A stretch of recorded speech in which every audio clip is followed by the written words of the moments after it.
how to make a wholesale offer, okay, in real estate, right? Of course. So because believe it or not, some people don't know the terminology. Wholesale is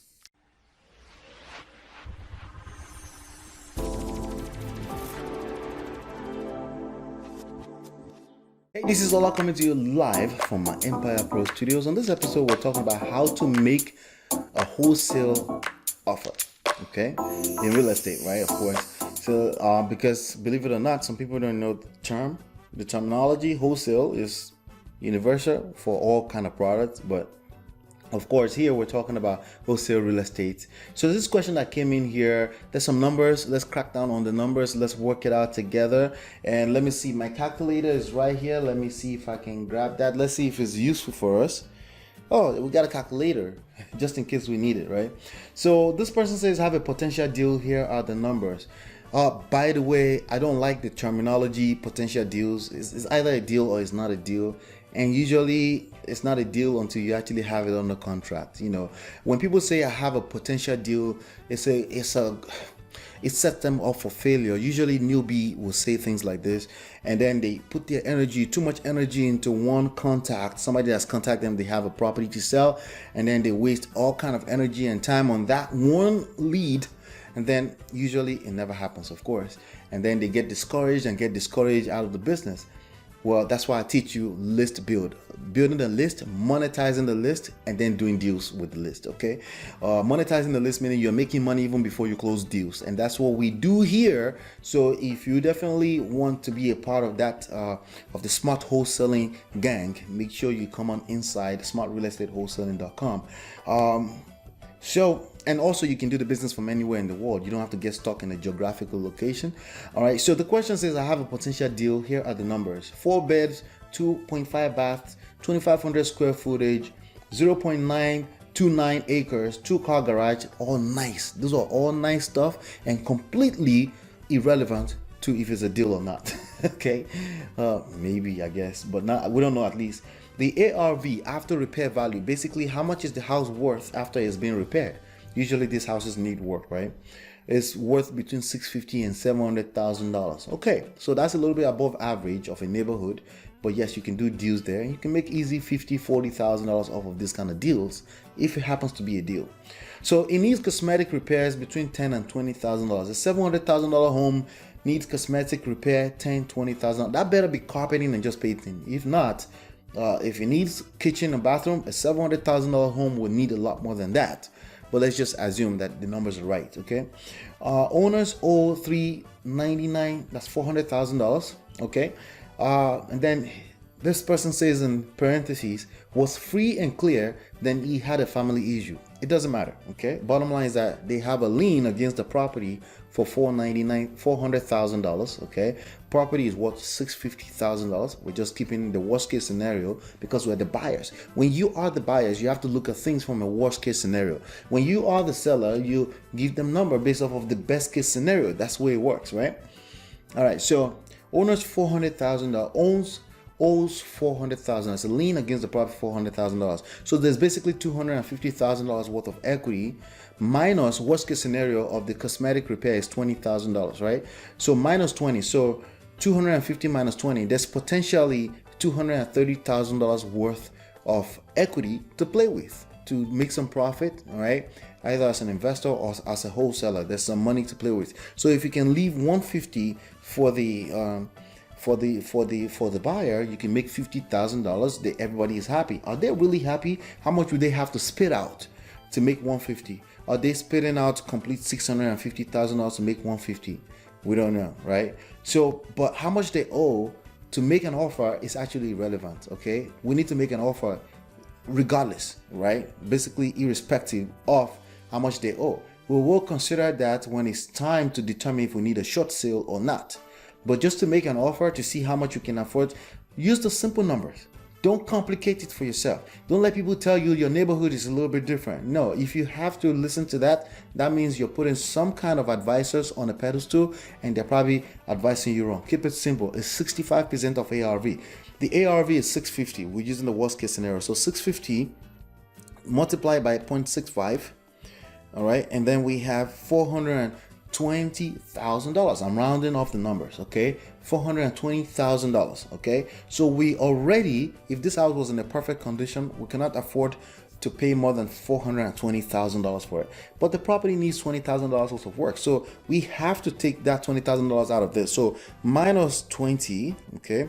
Then we have $400,000, okay? So we can actually afford to pay $400,000 for this house. They owe $399, okay? If they owe $399, there are going to be fees, fees that can go as much as up to 2 to 5% of that $399. That means $8,000 to $15,000 basically in fees. So there's no room there. We are going to need some kind of short sales, okay? But to be honest, you know, we're going strictly by 65%. Maybe since it's so close, then we can say let's use the 70% of ARV number. Let's try that, okay? So 0.7 multiplied by 650, and remember there's a higher end of 700,000. We're just using the worst case scenario, right? So we have we can afford to pay $450,000 minus worst case scenario repairs minus 20, right?